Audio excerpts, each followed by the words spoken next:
particularly among men, male sports fans, when they thought of women's basketball, some of them still thought of half-court women playing in skirts. Some of them thought of what it looked like when their sisters played 30 years ago. Hi, I'm Jolie Cheng. Welcome to Women Who Go For It. It's a video series designed to empower and motivate women to step up and take action to lead happier lives. I interview intelligent, dynamic women. We look at their influences, their best practices, what they've learned along the way, and how they operate. When you watch these videos, look for one idea that you can use. You can test it for the next 2 weeks so you can elevate your level of happiness.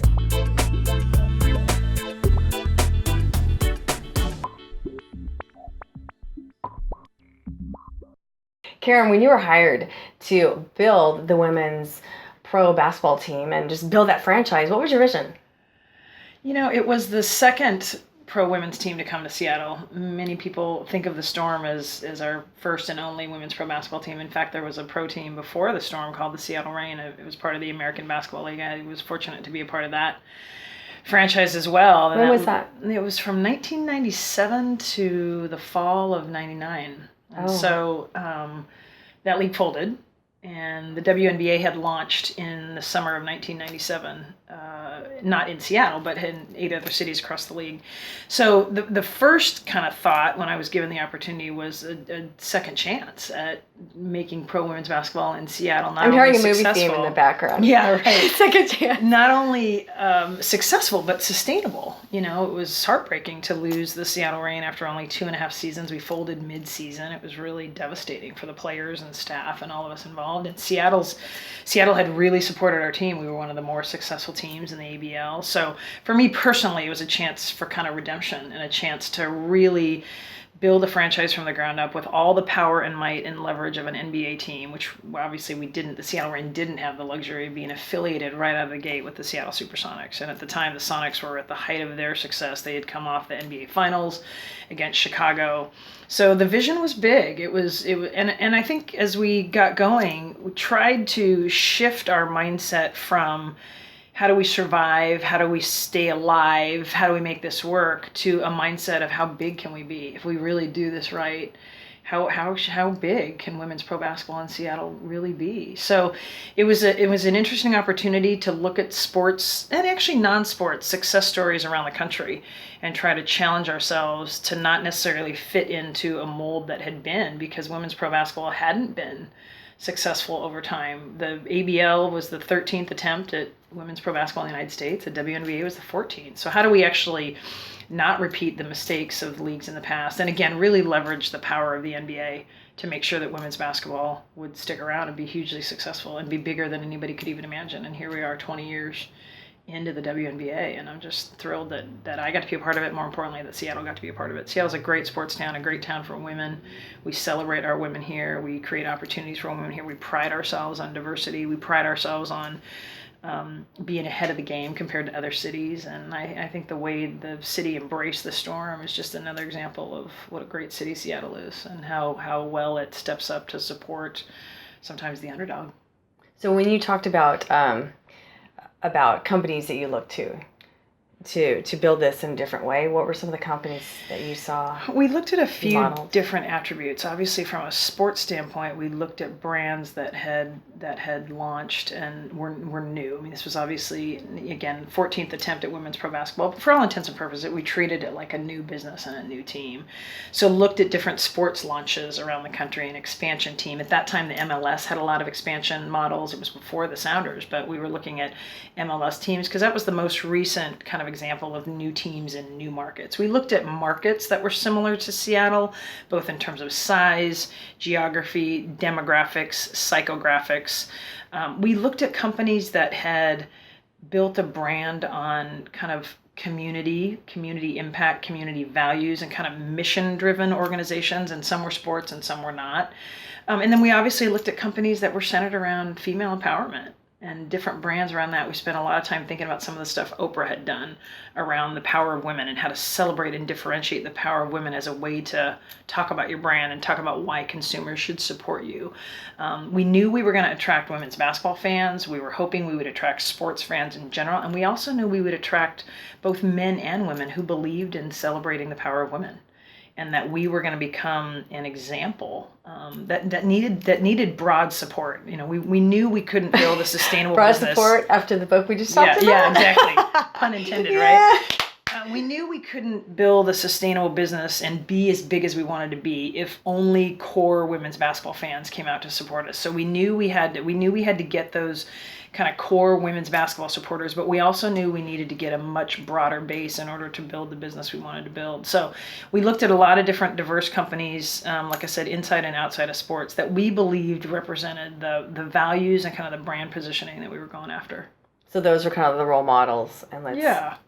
Yeah, and then obviously looking at other WNBA teams, other women, women's pro soccer at that point had failed and come and gone a couple times. We also looked at enterprises that weren't successful, and how could we learn from that? I spent a lot of time on the phone talking to people who had been involved in women's soccer the first time around. What happened? What would you do differently? So I think we tried to be really comprehensive in kind of elevating our IQ. We knew we were doing something new. We knew we didn't have all the answers. In fact, back then, I'm not sure if we had any answers. So how do we maintain an openness and just try to learn from everybody that had come before us that was both successful and unsuccessful to try to start the storm off on the right foot? And I think we did a good job.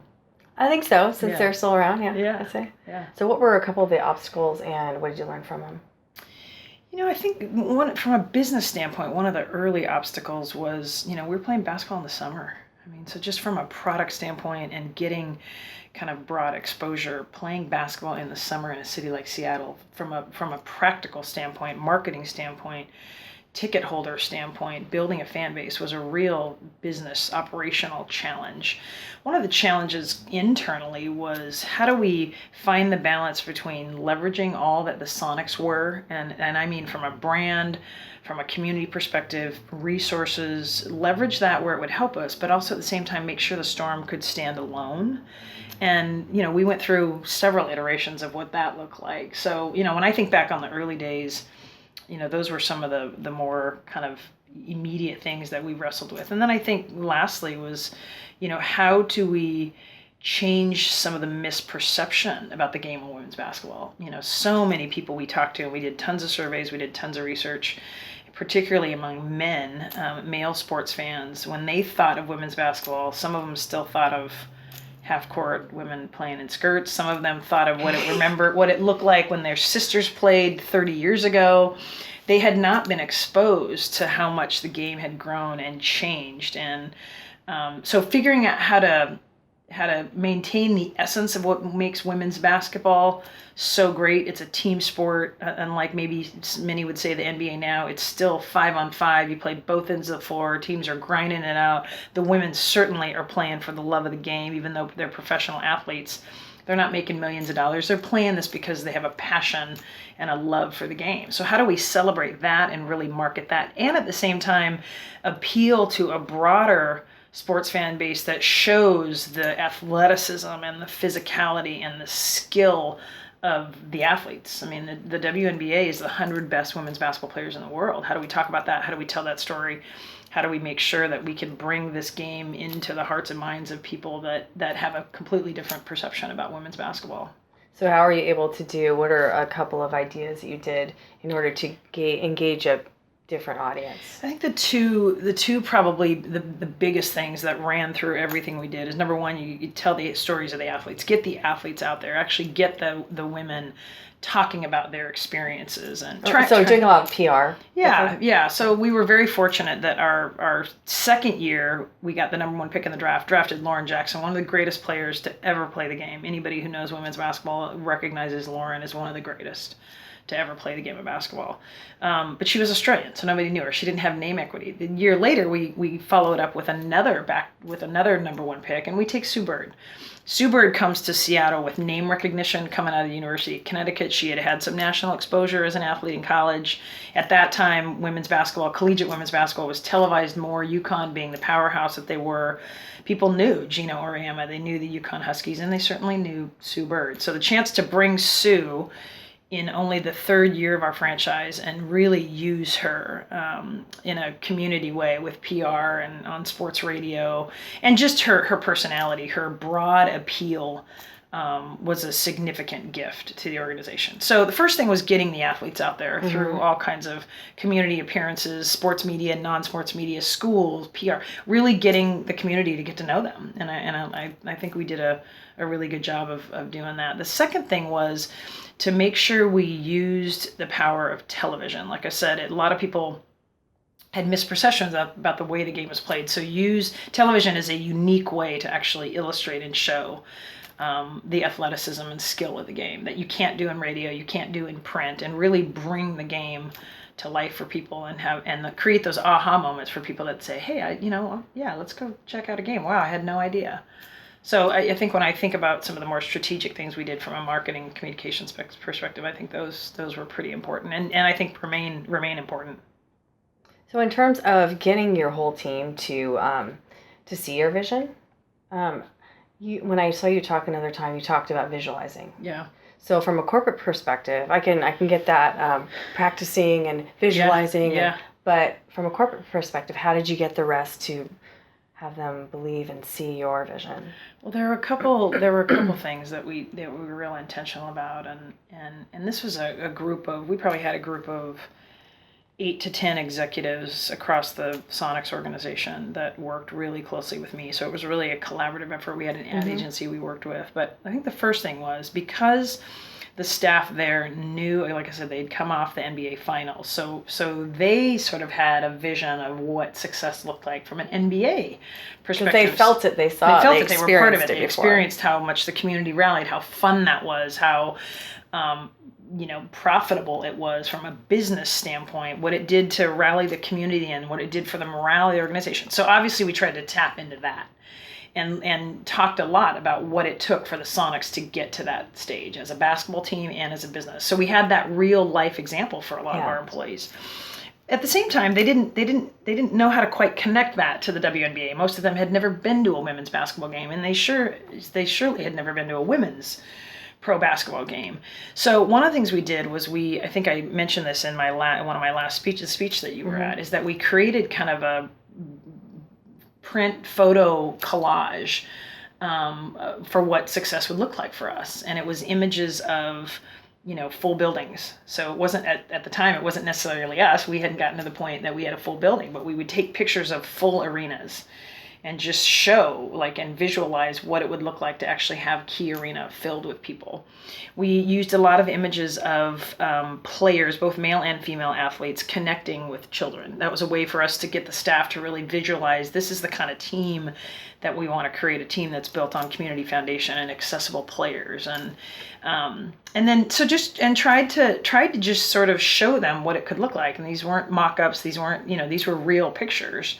And tried, and of course, until we could establish those ourselves, and over time we started replacing these generic photos or other people's photos with photos of us. Yeah. And fortunately, we went, only 4 years into our franchise, we went to the finals, and in fact, Key Arena was filled all the way to the rafters for a Storm game. So from that point forward, now we had our own picture of, through at least one of our filters, how success was going to be defined, creating a community team that can attract fans of all ages, size, diverse fan base that just, comes to cheer on this team they love was really important to us. And that one image is a really powerful way to demonstrate that we can do it, and we did it, and it happened, and we can do it again.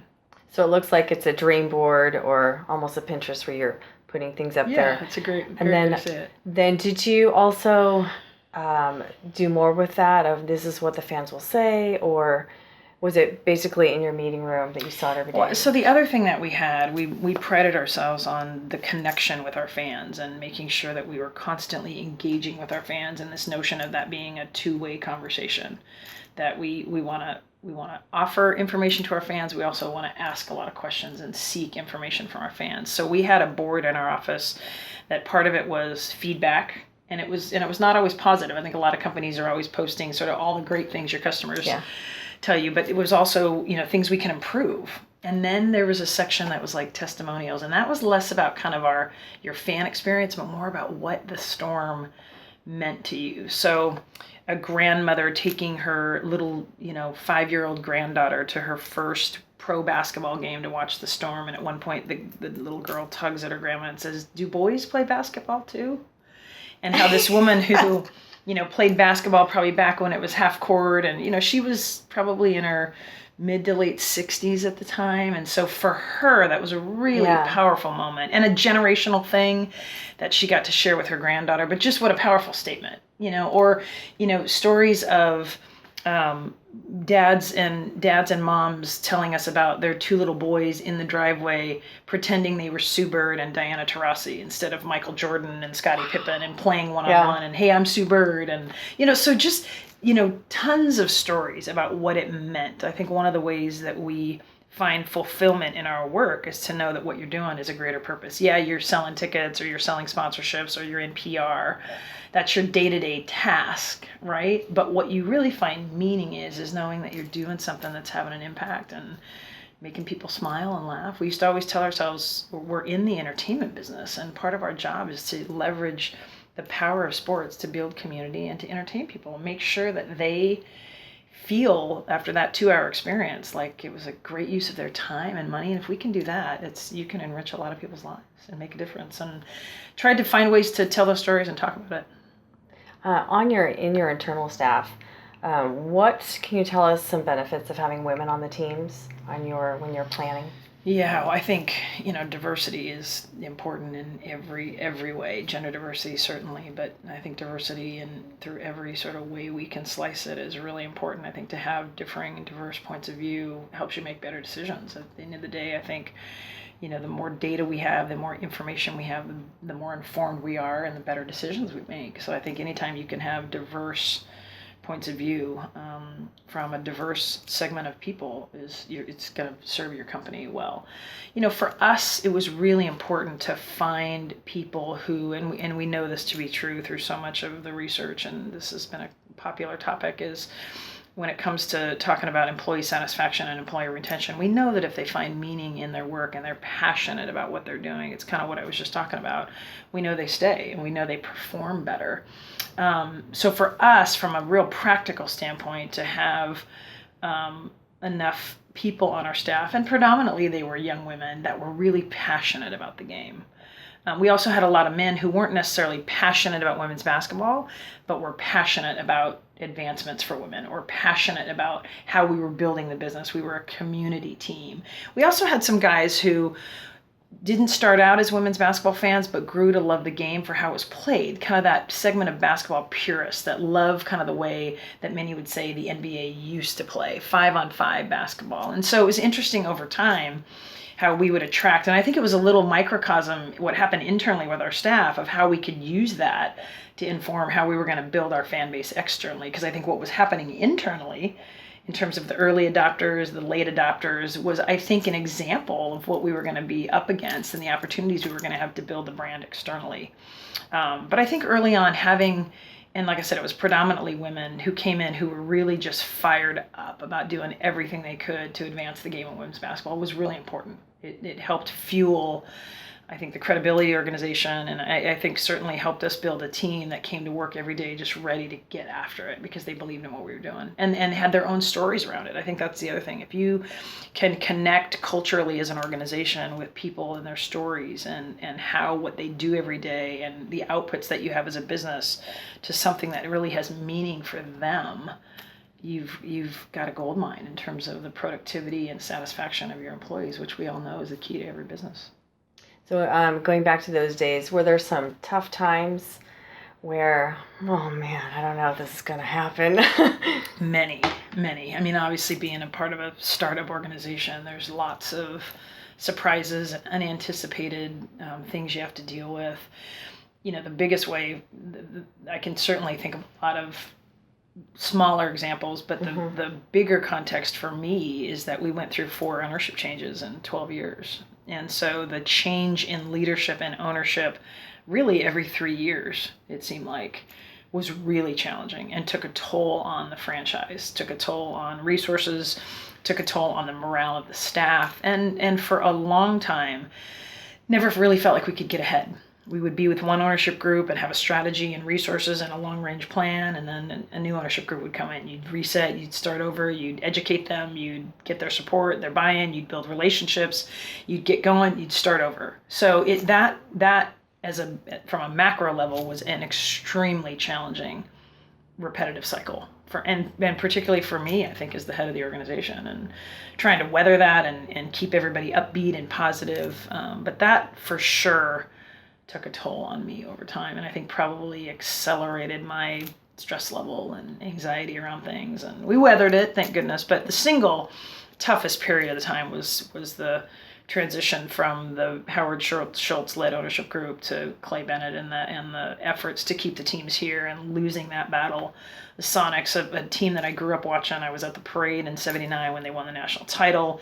Considered it a privilege to be able to work for that franchise, and 40-year-old NBA team that ended up moving away, and we lose it. The flip side of that is it created a fresh start for the Storm, owned by independent, 4 women locally, and it's helped them fuel their success in the marketplace, and to be a successful independent franchise in the WNBA is a huge feat, and they've done an amazing job of that under the leadership of Ginny and Lisa and Dawn.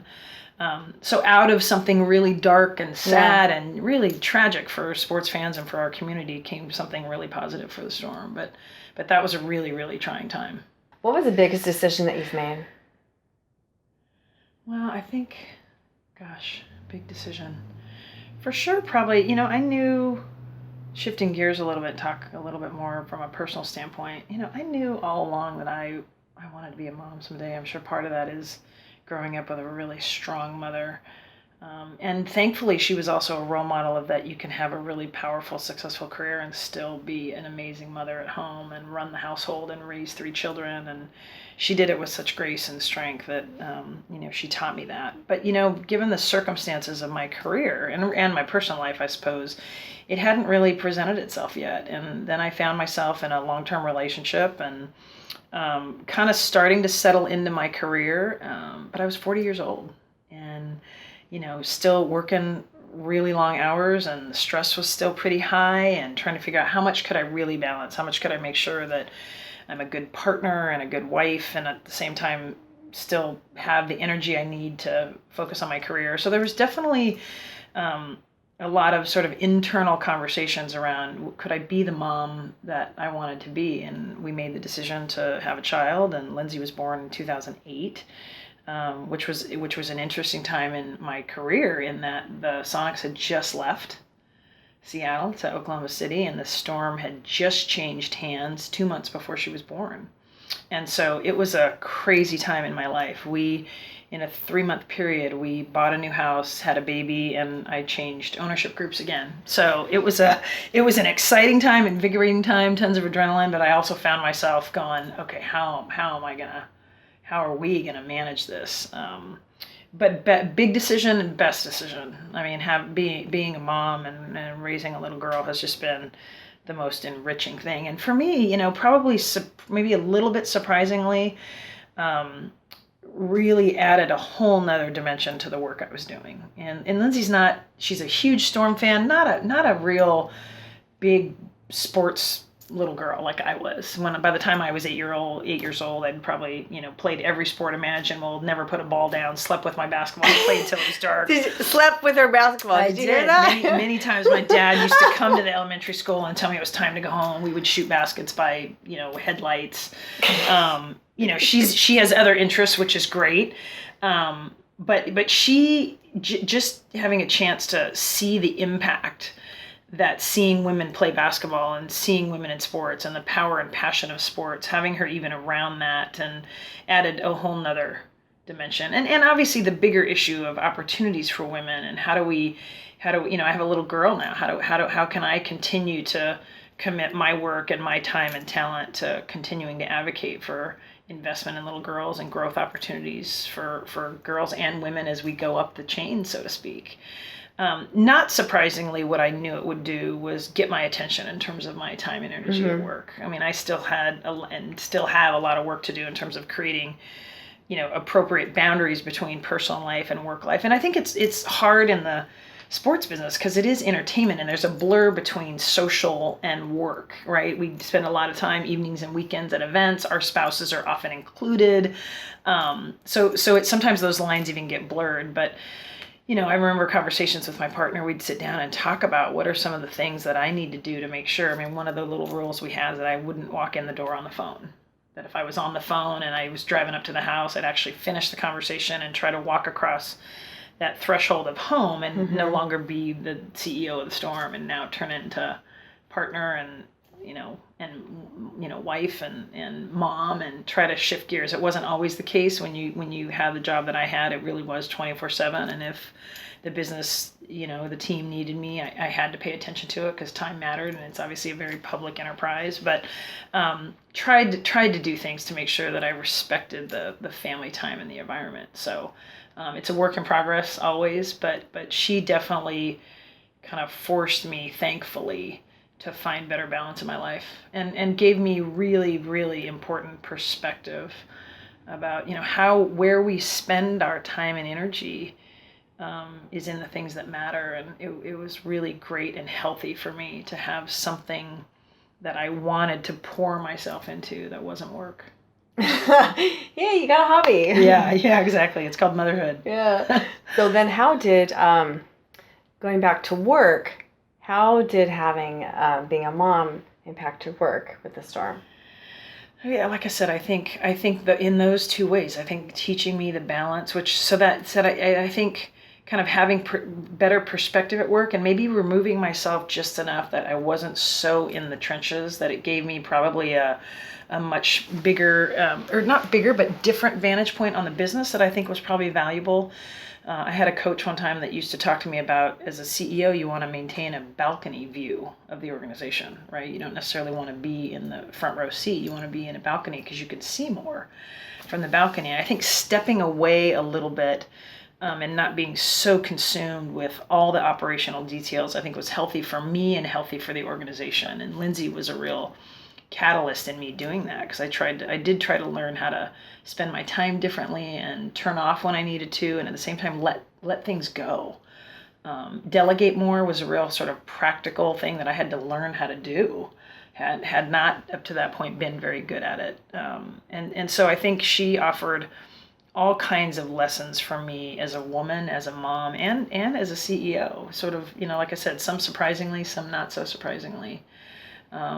And then, like I said, I think having a little girl, I think having any child, but particularly having a little girl, just reinforced and gave me even more motivation for wanting to continue to work and play in the space of advancing opportunities for women and gaining equality for women through every spectrum.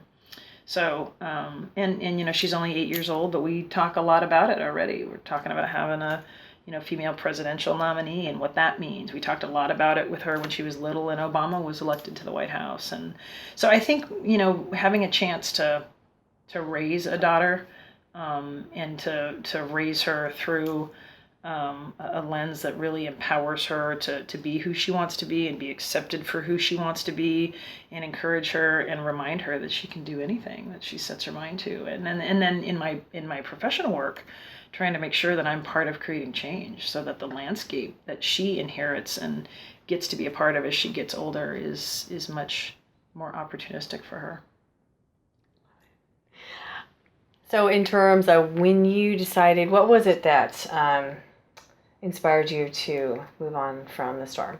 Ultimately, Lindsay, motherhood and Lindsay was a big part of it. I think what happened is if you sort of continue on that conversation, as I started to step away a little bit, spend more time with family, check in with kind of where I was in my life, what I wanted for the next phase of my career, started just thinking about what else is out there. And I think as I started ruminating with that, I started getting excited about other things that I could do and other ways that I could have impact.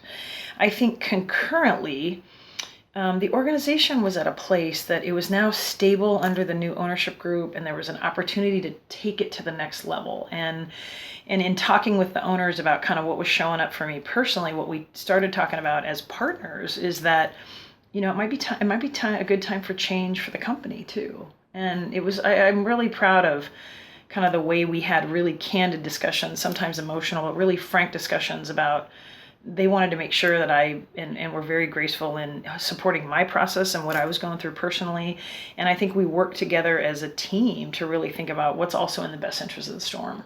And so worked for over a year on what that transition was going to be like, so that it felt good to me, felt good to them, and most importantly, was a healthy and good process for the Storm. And they found a perfect replacement for me. Alicia Valavanis had been in women's basketball for a long time as a coach and a player. Most recently was in an administrative role at the University of Cal Berkeley, and brought just a tremendous amount of business acumen, sales acumen, passion for the game, new energy, fresh thinking, all of which was needed. So I think once they found her, it gave me kind of permission to say, I can go. It's time to go. They're in great hands. It's time for me. And so it was a long process. It was a very open, transparent process that moved over time. And I'm just grateful that the owners supported me personally, and as friends and mentors and leaders and business owners, handled that in about as good a way as anybody could. And I think the outcome was really, really positive, both for me and for them, which is the most you could ask for to somebody who's been somewhere for 15 years and the face of the franchise for as long as I was. I think it went really seamlessly, which is a real credit to them first, but I think it's that we also knew that we had an opportunity to steward this Storm organization, and what mattered most was making sure that the Storm would not only do okay in a transition, but would thrive in a transition. And so how we managed that was really, really important to all of us. And then once they made the decision to hire Alicia, then she came in as part of that. And the five of us worked very closely on what that transition was going to be like. And I think it was about as seamless as you could ever do a transition. If I'm ever part of one again, I think it was a real model for how it can be done with grace and compassion and respect, with a really keen eye still on the health of the business. What I just heard was if I ever in that position again. Did anybody catch that? Well, if I ever have a business and somebody is transitioning under me or with me, or I just think it was a real, and I don't think we did that by design. I think it was a real just example of the relationships we had and the trust and respect we had for each other. And again, I think the most important thing was that we had a paramount concern and focus for making sure that we protected the Storm, and that the transition didn't do anything to set the Storm back. And not only did we mitigate that, I think we put the organization in a position to go to the next level under Alicia's leadership and some of the changes she made and enhancements she made. And they're moving up and onward, and I'm really proud that I was a part of it. And as a fan now, cheering from the sidelines to see them go to the next level and bring another championship back to Seattle and continue to build a thriving business that's a model in the WNBA. Yes. So did you know what was next for you when you? I didn't. I had actually no idea. I had no idea. I left with a lot of thoughts about potential opportunities, but really wanted to just take time. So my goal was to take a year off. I ended up taking, I think, 6 months. And then had some friends in the business and the industry locally contact me about whether or not I would be interested in doing some consulting work. And, a year and a half later, I'm busy as a consultant working in kind of the space of some projects in sports marketing, some in kind of more general management, a lot of work around strategic planning, helping organizations navigate change. Certainly have a lot of experience around change management and leadership through change management, so doing a lot of that work. And have found myself kind of in a really good space of doing work that it's challenging me. I enjoy the projects I'm working on, the people I'm working with. It's fulfilling, it's enriching, and I still have a lot of free time to continue to sort what I want to do and what's next for me, and spend time with family and friends. And so I'm going to take the rest of this summer off, and in the fall start really in earnest, kind of looking for what's next for me. How do you go about looking what's next? It's been a lot of just conversation, soul searching with myself first and foremost. And so I did that, a lot of that first year that I had time. I spent a lot of time alone, which I'd never really done. I went on a road trip by myself. I spent time reading and writing by myself, which I hadn't had the luxury of doing. And I enjoy that. And I always just brings out kind of new thinking and new creativity in me. And so just kind of kept cataloging notes and then finally got to a point that I was ready to start sharing what I was thinking about with people. So, immediately tapped into my great network of peers and friends, professionally and personally, to start talking out loud with people what was showing up for me, what I wanted. And then I worked with an executive coach who helped put structure around that. And we're still in that process. I'm kind of going at it pretty slowly, but now starting to sort kind of, what is the dream job? What do I think my skills and competencies, and how do I want to align those with a company that has a mission that speaks to my soul and the kind of work that I want to do? And so starting to narrow that down, and the next phase of this process will be to reach back out to my network with a lot more clarity about what I want and what I think I can bring to their organization. So doing some research, connecting with a targeted group of people, and starting to position myself as a thought leader and a strategic thinker and a good leader, who can help, hopefully impact their organizational goals and their company culture, and just trying to find the right match. But in no rush. I have the luxury of, I've put myself in a position to be able to take time to do that. And I know I'll land wherever I'm meant to be, because the process for me has been really, really methodical and really intentional, and slow enough that I think by the time I get to that point, I'll have a lot of clarity and I'll land in the right spot. And it seems to me that you will have a process that you can teach others from all this reflection to figure out your dream job. Yeah, I hope so. I mean, I think I love, as much as I love hearing from other people's stories and what nuggets can I take from those. One way I try to pay it forward and give it back is to do the same. I enjoy going out and speaking to people, whether that's one-on-one or small groups or YouTube or, speaking engagements, to share stories. And in sharing my story, if that helps, inspire somebody or give them something to think about or gives them a process they can use, that's great, because I had so many people do that for me. In terms of feedback, what kind of feedback did you ask from your peers? I probably, to be honest, probably wasn't great at doing that as a younger kind of junior executive, and can distinctly remember times when that process was kind of put on me, that it was uncomfortable, and had to learn how to take feedback and the power of feedback. I think I finally got to a place, although it's a work in progress, that I really looked at feedback as a real gift to create change as a leader. I think sometimes it's really, first of all, it's hard for us to see how we show up in the world. And so to have that reflected back on us by people that are with us every day and spend time with us, I think is really, really valuable part of growth and development. It can be hard. It can be, I think I had to learn not to be defensive about it, and not to What do you mean by that? Yeah, not to let natural kind of insecurities get the best of me in terms of how I responded to it, and really just take it in and listen, and tried to move myself to a place that I really saw it as an opportunity and looked forward to exchanges to get feedback, whether those were formal or informal, and trying to do that as frequently as you can. Like I said, it's still something I have to work on, but I do have a deep, deep appreciation for peer reviews and employee reviews, because I think it's the only way that we can really have a holistic perspective on how we're showing up, what kind of wake we leave when we go through the organization, especially when you're in a leadership position, and particularly in a smaller organization or a small team. That impact is magnified, and our energy and how we make people feel. And I think sometimes I would be using certain words that in my mind would justify what I was saying, but whether it was my nonverbal or my body language or my tone, all the other ways we communicate with each other and send a message and leave people with a feeling I needed to work on, because my words weren't aligning with how the energy I had in the room or the tone I was using. And the outcome was that people weren't feeling good, or were feeling kind of beat up on, or whatever the case may be, even though I knew that wasn't my intention. Clearly there was a disconnect between what I was trying to accomplish. And I have a tendency to be, I think it's one of my strengths, is that I'm really results oriented as a leader, and I focus so much on output. You talk about sort of tasks and people. Mm-hmm. I'm very much on the task-oriented side of the management style, and even personality-wise. But I also know I have an ability to connect with people. So how could I use that and make sure that's showing up more in the workplace? Because in my social life, I think anybody who knows me would tell you that I have an ability to connect with you, and I love people. I love being around people. I love making people feel good. For whatever reason, it took me a while to figure out how to leverage and tap into that part of my personality in a leadership role.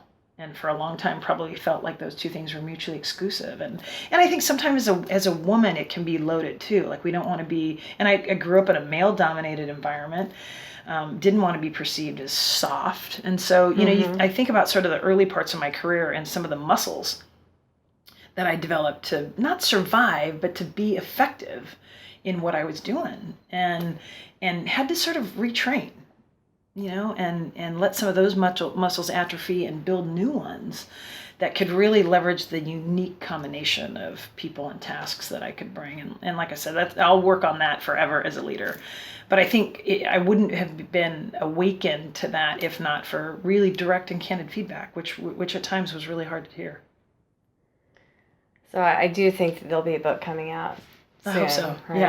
Yeah. I mean, if I can ever find the time to finish it. But yeah, I have probably 10 files of notes and all kinds of stuff. Someday it'll turn into something. Maybe it'll just be a speaking circuit. I've been asked a couple times to consider doing a TED Talk. I'd need to spend time to kind of refine what that would be. But I do think I have a story to share, and I've done enough of it that I think it does tap in and connects with women particularly. And if again I can continue to find ways to impact people positively and share my stories in a way that inspires or moves them to create the life they want, and that would be a gift.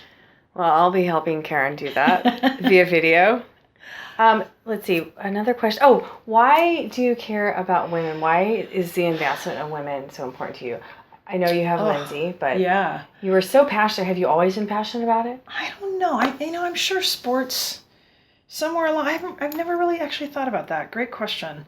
I know my first sort of response when you ask that is that women in decision-making positions, we know, the impact that it has. I should remember who this is attributed to, but we know that, women make stronger communities, stronger families, stronger businesses, and putting them in positions of power and decision-making authority has a positive impact on every aspect of our culture. And, obviously being a woman, I can't really cite very many examples of me experiencing discrimination, or I'm sure they were there and maybe I was blind to them.